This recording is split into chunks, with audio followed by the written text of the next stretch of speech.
সেই জাতীয় পার্টির কোনো নেতাদেরকে গ্রেপ্তার করা হচ্ছে না, বরঞ্চ তারা press club, reporters unity, engineering institute, Rangpur, Dhaka বিভিন্ন জায়গায় সভা সমাবেশ করছে। 5ই আগস্টের আগেও আমাদের যে চরিত্র, আমাদের যে কাজের স্টাইল, চিত্র 5ই আগস্টের পরেও একই আছে। আমাদের খুব বেশি রদবদল হয় নাই, যদিও প্রেক্ষাপট পরিবর্তন হলে অনেকেই আঙ্গুল ফুলে কলা গাছ হয়ে যায়, কিন্তু আমরা ওই কালচারটার বিরুদ্ধে এবং এর পরিবর্তন চাই।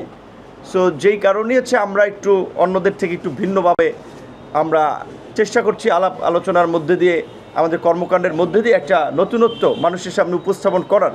সেক্ষেত্রে আপনাদের যারা আমাদের সঙ্গী ছিলেন, গণমাধ্যমের কর্মীরা, তাদের প্রতি আমরা কৃতজ্ঞ। আজকে আপনারা ইতিমধ্যেই জেনেছেন যে 36 জুলাইকে স্মরণ করে মূলত আজকে আমাদের দলের পক্ষ থেকে 36 জন প্রার্থীর প্রাথমিক তালিকা ঘোষণা করা হয়েছে।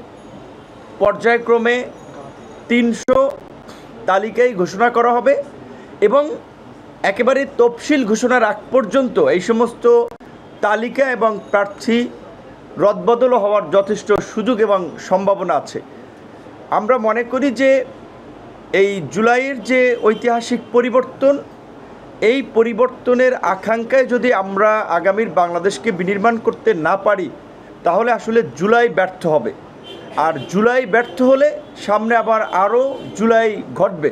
তো আমরা চাই না যে বারবার মানুষ জীবন দানের জন্য, রক্তদানের জন্য রাজপথে নামবে এবং মানুষ বারবার নির্যাতিত, নিষ্পেষিত হবে।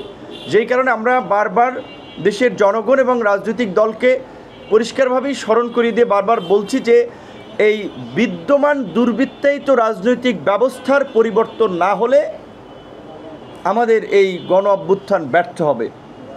এই দুর্নীতি, লুটপাটের রাজনীতির অবসান না হলে আমাদের স্বপ্ন ব্যর্থ হবে। কারণ আমরা একটা সুশাসন, জবাবদিহিতামূলক সরকার, ক্ষমতার ভারসাম্যের জন্য আমরা অনেক দিন ধরে কথা বলে আসছি। যেই কারণে আমরা বলছিলাম যে এই যে আমরা একটা গোটা রাষ্ট্র ব্যবস্থার পরিবর্তনের আমরা সুযোগ পেয়েছি, আমরা রাষ্ট্র পুনর্গঠন করতে চাই। বিশেষ করে শাসনতন্ত্রের মূল জায়গায় আমরা সংস্কার চাই। সেক্ষেত্রে আপনারা জানেন ইতিমধ্যেই আনুপাতিক হারে নির্বাচনের বিষয়টি নিয়ে রাজনৈতিক মহলে বেশ আলাপ আলোচনা চলছে। অধিকাংশ দল এই আলোচনায় একমত হয়েছে যে অন্তত পুরো নির্বাচনে প্রপোর্শনেট সিস্টেম এইবার চালু করা না গেলেও অন্তত যেহেতু দ্বিকক্ষ বিশিষ্ট সংসদের বিধান এবং আলোচনা আছে, অন্তত যেন উচ্চ কক্ষে আমরা এই প্রপোর্শনেট সিস্টেম বা পিআর পদ্ধতি চালু করতে পারি। আমরা মনে করি এটাও যদি করা যায়, একটা পরিবর্তন তো সূচিত হলো। কিন্তু আমরা খুব দুঃখ ভারাক্রান্ত মন নিয়ে, হৃদয় নিয়ে আমরা লক্ষ্য করছি যে গত 11 মাসে এই সরকারের দ্বারা যে কাঙ্ক্ষিত পরিবর্তন আমরা প্রত্যাশা করেছিলাম, সেই রকমের উল্লেখযোগ্য কোনো পরিবর্তন হয় নাই।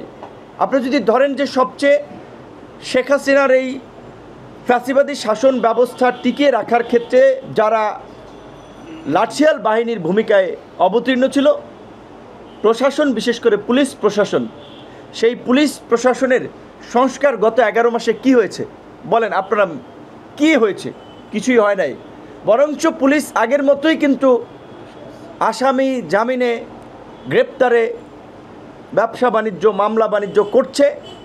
পুলিশের সাথে রাজনৈতিক দলের নেতাকর্মীরাও যুক্ত হয়েছে। জুলাইয়ের স্পিরিটকে আমরা ধারণ করি। জুলাই আমাদের আবেগের জায়গা, জুলাই আমাদের অস্তিত্বের জায়গা। কিন্তু এই জুলাইকে নিয়েও কীভাবে ব্যবসা করা হচ্ছে দেখেছেন না? জুলাই যোদ্ধা, অনেকে ভুয়া তালিকায় নাম উঠিয়েছে। যারা হত্যাকাণ্ডের শিকার হয়েছে তার স্বজন জানে না, পরিবার জানে না, তাদের নামে মামলা হয়েছে এবং মামলাগুলো একেবারে পাইকারি দরে আসামি করা হয়েছে। যদিও এর আমরা প্রতিবাদ জানিয়েছিলাম বা আমরা বারবার বলেছিলাম যে এইভাবে ঢালাওভাবে যেন মামলা আপনার বাণিজ্য করে মানুষকে হয়রানি করা না হয়। সরকারের পক্ষ থেকে এই বিষয়ে একটা নির্দেশনা ছিল, বিশেষ করে স্বরাষ্ট্র উপদেষ্টা এবং আইজিপি। এটা ভালো দিক যে তারাও বলছেন যে এই মামলার গ্রেপ্তারের ক্ষেত্রে একটু যাচাই বাছাই ন্যূনতম যে করে। কিন্তু এটা করতে গিয়ে আবার প্রকৃত যারা কালপ্রিট, যারা অপরাধী, তাদেরকে আবার পয়সার বিনিময়ে যেন তারা পার পেয়ে না যায়।